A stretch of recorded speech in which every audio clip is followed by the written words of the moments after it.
皆さんこんにちは。日本語ポッドキャストへようこそ。あゆみです。今日もケンさんと一緒にお届けします。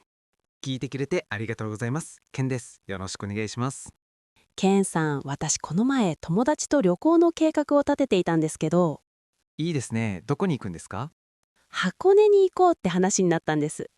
それで旅館にするかホテルにするかで迷っちゃって。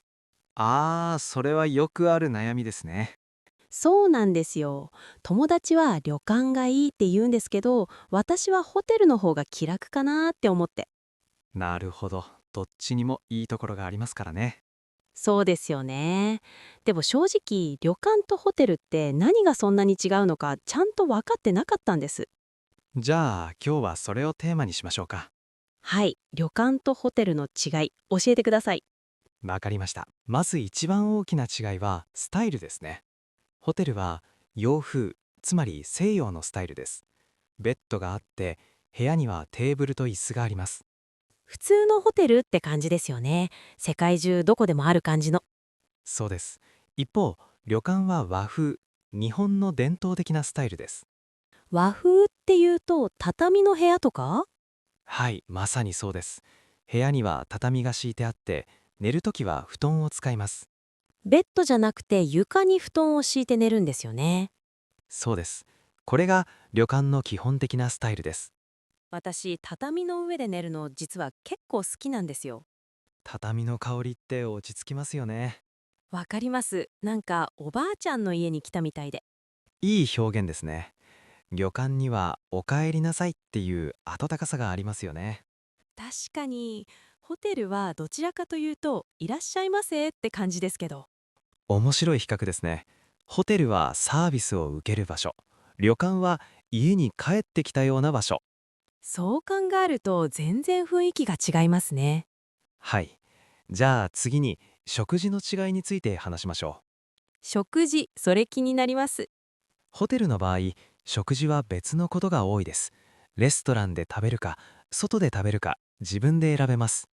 自由に選べるのはいいですよね。そうですね。でも、旅館は夕食と朝食がセットになっていることが多いです。泊まる料金の中にご飯も入っているってことですか？はい。これを一泊二食付きって言います。一回泊まって夕食と朝食がついているという意味です。一泊二食付き。便利な言葉ですね。そして、旅館の食事は懐石料理が出ることが多いです。懐石料理って高級な和食ですよね。はい。小さいお皿にきれいに盛り付けられた料理が一品ずつ出てくるんです。うわー、贅沢ですね。しかも、旅館によっては部屋で食事ができるところもあります。え、部屋で自分の部屋にご飯を持ってきてくれるんですか？そうです。これを部屋食と言います。部屋食、それはすごく特別な感じがしますね。周りを気にしないでゆっくり食べられるのがいいところです。ホテルのルームサービスとはちょっと違いますよね。いい質問ですね。ホテルのルームサービスはメニューから選んで注文しますよね。はい、好きなものを頼む感じです。でも、旅館の部屋食は料理長が決めたコース料理が出てきます。お任せみたいな感じですね。まさにそうです。あなたのために選びましたという気持ちが込められています。なんか素敵ですね。日本らしいおもてなしって感じがします。おもてなし。まさにその言葉がぴったりです。おもてなしって英語で言うとホスピタリティですよね。近いですけど少し違います。おもてなしは相手が何を求めているか言われる前に気づいて対応することです。言われる前に、それはすごいですね。旅館では中井さんという担当の人がいて、いろいろお世話をしてくれます。中井さん、どんなことをしてくれるんですか？部屋に案内してくれたり、お茶を出してくれたり、食事の準備をしてくれたりします。ホテルのフロントの人とは違うんですね。そうですね。ホテルは必要な時に呼んでくださいっていうスタイルですけど、旅館は私がお世話しますっていう感じですか？その通りです。とても丁寧にサポートしてくれます。でもそれってちょっと緊張しませんか？ずっと誰かがいるみたいで。それも正直なところですよね。人によってはホテルの方が気楽に感じることもあります。私多分そのタイプかも。最初に言ったホテルの方が気楽っていうのはそういうことだったんです。どちらがいい悪いではなくて、好みの問題ですね。そうですよね。じゃあ次はお風呂の違いも聞きたいです。はい、お風呂は大きな違いがありますね。ホテルは基本的に部屋にお風呂がありますよね。ユニットバスとかシャワーとか。はい、普通のお風呂って感じです。旅館の場合は大牧場や温泉があることが多いです。温泉、それが旅館の一番の魅力じゃないですか？そういう人は多いですね。大きなお風呂にゆっくり入れるのは旅館ならではの楽しみです。でも温泉って他の人と一緒に入るんですよね。はい、日本の温泉はみんなで入る共同牧場が基本です。それに慣れていない外国の方はちょっとびっくりしますよね。そうですね。でも最近は部屋に専用の温泉がついている旅館も増えています。え、部屋に温泉があるんですか？はい、客室露天牧場付きと書いてある旅館を探すといいですよ。客室露天牧場付き。それなら一人でゆっくり入れますね。そうです。外の景色を見ながら自分だけの温泉に入れます。最高ですね。でもちょっと高そ正直に言うと少し値段は高くなりますね。う。やっぱり値段の話もしましょうか。はい。一般的に旅館はホテルより高いことが多いです。どうしてですか？さっき話した食事や中居さんのサービス、温泉の管理などたくさんのものが含まれているからです。ああ、全部込みだから高くなるんですね。そうです。ホテルは部屋代だけのことが多いので、比べると安く見えます。でもホテルでも食事を足したら同じくらいになることもありますか？場合によってはそうです。だから、トータルで考えることが大切です。なるほど。じゃあ旅館ってコスパが悪いわけじゃないんですね。コスパ、つまりお金に対してどれだけ価値があるか。旅館は体験にお金を払うと考えるといいですよ。体験にお金を払う。いい考え方ですね。ホテルは便利さにお金を払う。旅館は体験にお金を払う。そう考えると分かりやすいです。ホテルは便利さ。旅館は体験。すごくわかりやすいです。ありがとうございます。じゃあ次は服装の話をしましょう。服装、ホテルと旅館で違うんですか？ホテルは基本的に自分の服で過ごしますよね。そうですね。普通の服かパジャマとか。旅館では浴衣を着て過ごすことが多いです。浴衣。旅館に着いたら浴衣に着替えるんですよね。はい、部屋に用意されていて、館内はずっと浴衣で過ごせます。ご飯を食べる時も？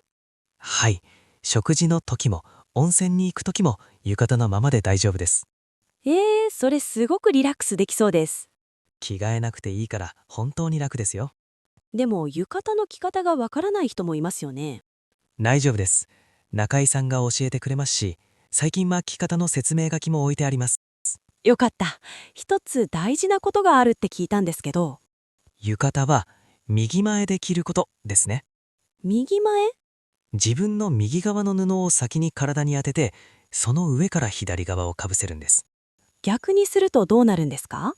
逆は左前といって、亡くなった人に着せる着方なんです。それは気をつけないといけないですね。はい、でも間違えても優しく教えてもらえるので心配しないでください。それを聞いて安心しました。さて、ここまでいろいろな違いを話してきましたが、もう一つ大切な違いがあります。まだあるんですか？何ですか？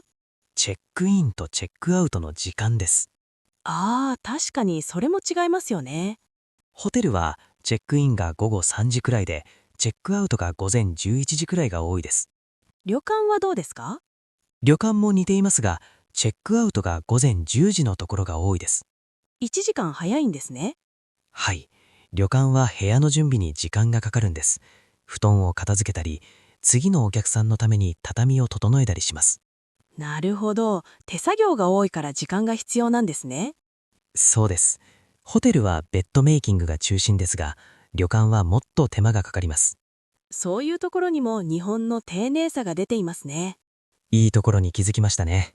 ケンさん、じゃあ外国から来た人には旅館とホテル、どっちがおすすめですか？それは旅行の目的によりますね。例えば？東京や大阪でたくさん観光をしたい人はホテルの方が便利だと思います。自由に動けますもんね。そうです。でも、日本の文化を深く体験したい人には、ぜひ旅館を試してほしいですね。確かに、旅館に泊まること自体が一つの文化体験ですもんね。まさにそうです。畳の上に座って、浴衣を着て、温泉に入って、懐石料理を食べる。それだけでもう日本を満喫してますね。はい。旅館は日本を五感で感じられる場所と言えますね。五感で感じる。見て聞いて触って嗅いで味わう。全部ありますね。目で庭の景色を見て、耳で静かな音を聞いて、畳の感触を感じて、お香の香りを嗅いで、料理を味わう。わあ、今すぐ旅館に行きたくなってきました。ぜひ行ってみてください。最初は少し緊張するかもしれませんが、きっといい思い出になりますよ。外国の方で旅館のマナーが心配な人はどうしたらいいですか？最低限覚えておくといいマナーを3つだけ伝えましょお願いします。う。まず1つ目。靴を脱ぐこと。旅館に入ったら、玄関で靴を脱いでスリッパに買い替えます。日本の家と同じですね。そうです。畳の部屋ではスリッパも脱ぎますよ。靴下か素足で歩くんですね。2つ目。温泉に入る前に体を洗うこと。お風呂に入る前にシャワーで体をきれいにするってことですよね。はい。温泉はみんなで使うものなので、きれいな状態で入るのがマナーです。3つ目は？夜は静かに過ごすこと。旅館は割れがむすいところも多いので。ああ、木の建物だから音が聞こえやすいんですね。そうです。でも、この3つを守れば十分です。あとは楽しむだけですよ。簡単ですね。靴を脱ぐ、体を洗う、静かにする。これなら覚えられます。それだけで旅館の人もとても喜んでくれますよ。あと、チップは必要ですか？日本ではチップの文化はないので、旅館でもチップは必要ありません。それは外国の方にとっては嬉しい情報ですよね。はい。サービス料は宿泊料金に含まれていることが多いです。わかりやすいですね。あと一つ、面白い違いがあります。何ですか？ホテルではお土産は自分で買いますよね。はい。ホテルの売店とか観光地で。旅館ではチェックアウトの時にお菓子をくれるところもあるんです。お土産がもらえるんですか？はい。お見送りといって、最後にお菓子や小さなプレゼントを渡してくれる旅館もあります。お見送り。帰るときにプレゼントをくれるなんて本当に温かいですね。しかも、車で来たお客さんには、車が見えなくなるまでお辞儀をして見送る旅館もあります。車が見えなくなるまで？それはすごいおもてなしですね。こういう心遣いが旅館の魅力なんです。なんかもう私、旅館に泊まりたい気持ちに変わってきました。最初はホテルの方が気楽って言ってましたけどね。はい。でも話を聞いて気持ちが変わりました。旅館の温かさに惹かれちゃいました。いいですね。でも、大切なのは、自分に合った方を選ぶことです。そうですよね。両方にいいところがありますもんね。はい。では、今日の話をまとめましょう。はい、お願いします。まず一つ目。旅館は和風で、畳、布団、温泉、懐石料理など、日本の伝統を体験できる場所です。ホテルは洋風で、ベッド、自由な食事、プライバシーが特徴ですね。二つ目。ホテルは便利さにお金を払う。旅館は体験にお金を払う。目的に合わせて選ぶのが大切ってことですね。三つ目。旅館のマナーは三つだけ覚えれば OK。靴を脱ぐ。体を洗ってから温泉に入る。夜は静かにする。簡単ですね。はい。では、今日のベストフレーズ3選を紹介しましょう。楽しみです。一つ目。一泊二食付き。旅館を予約するときに使える表現です。一回泊まって夕食と朝食がついているという意味です。旅行サイトで検索するときにも使えますね。二つ目。おもてなし。相手のことを考えて心を込めてサービスすること。旅館の精神そのものです。日本文化を語るときにぜひ使ってほしいフレーズですね。三つ目。五感で感じる。見る、聞く、触る、嗅ぐ、味わう、すべての感覚で体験するという意味です。旅行の感想を伝えるときに使えそうですね。日本を五感で感じましたって。素敵な使い方ですね。さて、最後にリスナーの皆さんに質問です。皆さんは旅館とホテル、どっちに泊まってみたいですか？もし旅館に泊まったことがある人は、どんな体験だったか教えてほしいですね。ぜひコメントで教えてください。皆さんの旅行の話、楽しみにしています。それでは、また次回の日本語ポッドキャストでお会いしましょう。聞いてくれてありがとうございました。それでは、また。